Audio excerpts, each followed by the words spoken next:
Okay, so this week's film is going to be a film called Basic. It was released in 2003, directed by John McTiernan, who made Die Hard, Predator, Die Hard with a Vengeance. That was a good one.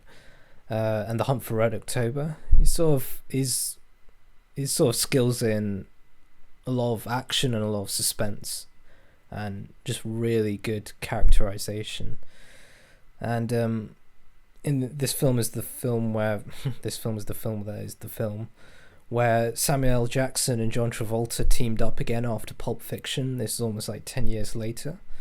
It also stars stars Connie Nielsen.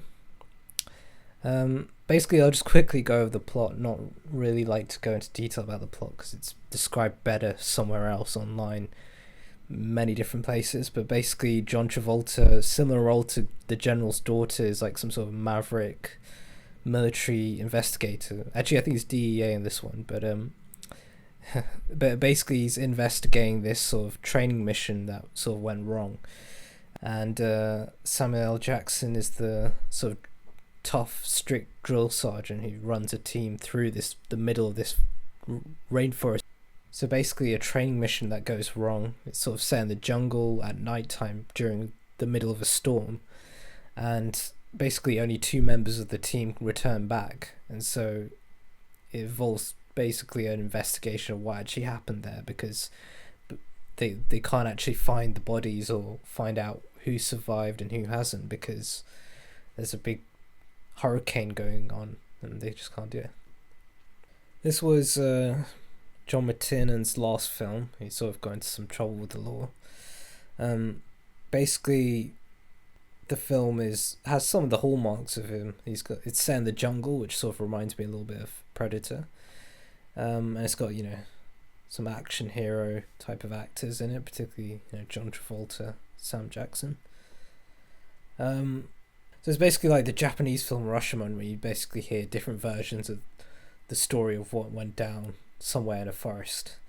And I feel like the film is a little overdone.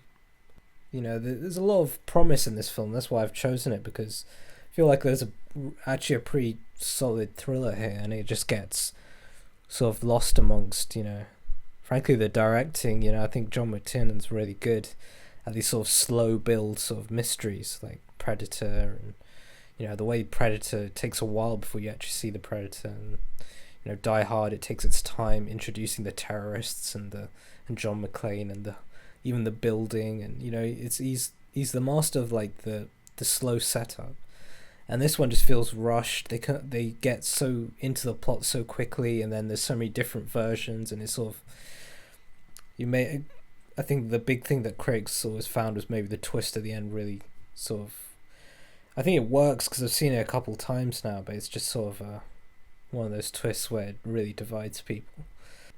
The other point is, it's sort of it's rushed. You don't get much time to enjoy it and enjoy the characters. And then the characters themselves, not really a problem with the characters as much. The script doesn't really crackle. I don't find there's any memorable dialogue in it, which is sort of fine. It's sort of like a perfunctory like procedure type of film, because it's all about interrogation, which is one of the things I love about this. Is John Travolta's character is like a master manipulator when it comes to, in the interrogation room, how to sort of put a suspect at ease and trick them into saying things. And that's sort of, to me, the heart of the story is he's trying to crack the couple of cadets that he's interviewing or interrogating. Acting wise is sort of all over the shop. I think Sam Jackson is brilliant as the drill sergeant. He's just got that. It's just a role that he's made for. He's got that commanding presence, so that's just perfect casting. I think Connie Nielsen is also really good as the sort of the second in command deputy. He's a bit peeved off with John Travolta even being here, because she feels she could do the job. It would be her job.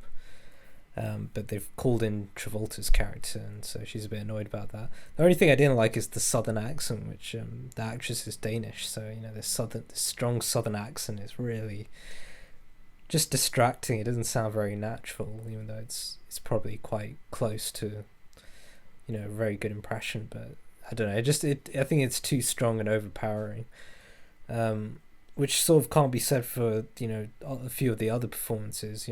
There's Tim Daly plays one of the older characters, but he sort of doesn't look old enough to be a high-ranking official. Actually, there's a guy called Brian Van Holt, who's in SWAT, and he plays sort of the main cadet that gets interrogated, and he's a little bit of a forgettable presence in the film. He's not got that same weight that you would want from an actor who's sort of the focal point of the whole story. He's the one who knows what went down, and we're trying to get the story from him, sort of. Ty Diggs is really, again, like Sam Jackson, just perfect in the role. He just plays the sort of cadet who's falling behind in all the drills. He mainly appears in flashback. Hope I'm not spoiling anything there, but he appears in flashbacks because he could or could not be, dead in the jungle somewhere, so we're not sure. But in the flashbacks, he does a good role.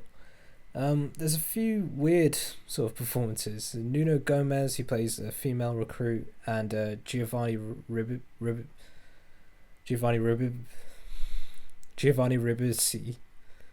Sorry about that. I'm not good with names. They've just both got this really theatrical, really camp performance thing going on, and it sort of goes against some of the other performances in the film. It's weird. The film has got some really sort of like out there performances and some really dialed down performances. It's an odd mix. You've got Brian Van Holt, Connie Nielsen, Tim Daly on one side, and then you got Giovanni Ribisi, Nuno Gomez, and a few of the other army cadets as well. They play sort of extreme personalities. I think it's part of the whole, memory, and they're looking back at these characters and remembering them in different ways, but it's still, I don't know, it sort of doesn't work. It sort of grates on me a bit. Giovanni Ribisi's character is got this really camp drawl that makes your skin crawl. It's sort of a weird one, actually. Again, it sort of gets away from the acting sometimes, I find, with, whether it's a southern accent or this weird sort of drawl. It's just, you want to focus on the acting and not be distracted by this big glaring voice that's being put on. And I think, that sort of sums up the film. There's some odd, if it was played a bit more straighter, I think it would have worked better, because at the moment the final film is cut very fast. There's this surreal bent to it all the time. It's sort of, I'm not sure if it's meant to be a lot more lighthearted and like a comedy, and then there are other times when, particularly in the flashbacks, where it gets actually quite brutal, and there's some like sort of shocking moments there. So it's a sort of a weird one. I'm not really sure. Not really sure what the tone of the film is. I think before, in other films like Die Hard and Predator, John McTiernan was so good at getting, bits of black humor and nice bits of comedy in the films without it overpowering the drama. Here it's just sort of, there's just big veers into comedy and then big veers back into the seriousness, and I don't know, it's edited way too fast, and it just makes it really schizophrenic in the end.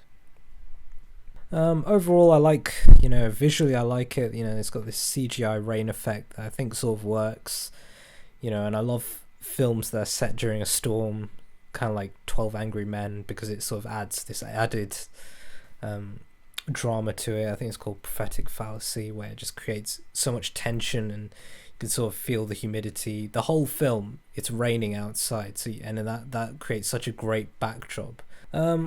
So basically, the reason I've chosen this one is I think there is a good film in it. I just think there's so many quirks and kinks that need to be worked out. For me, like, if you go see a film and it's, majority good, that's good enough for me. Even if there's big, huge passages of the film that don't work, as long as the overall film was worth it, then I sort of go for it. And I think this one, the story is really satisfying, actually. I think it's a nice thriller. I'd say about 75% of this film is good, which may be low for some people's standards, but for me, I really think there's a good film in this, and I doubt it's going to get remade or anything, but I think it's a fantastic film. The screenwriter is James Vanderbilt, who made possibly my favorite film of all time, which is Zodiac. I say he made it, I mean he wrote it. And the Zodiac screenplay is really clever. I think this one tries to be too clever for its own good, but he's actually built up quite a nice array of characters, and the way things sort of transpire, it's well structured. It's just the twists themselves that I sort of think don't work. But overall, I think it's one of those films where you enjoy it for the vast majority until you discover what the film's all about, and then you sort of have a bit of come on, really. So I think it's it's a love or hate one. It's a bit more on the fence, but I don't know. I just feel like it gets completely forgotten, and I sort of want to bring attention to it because I think it could have been a really solid thriller.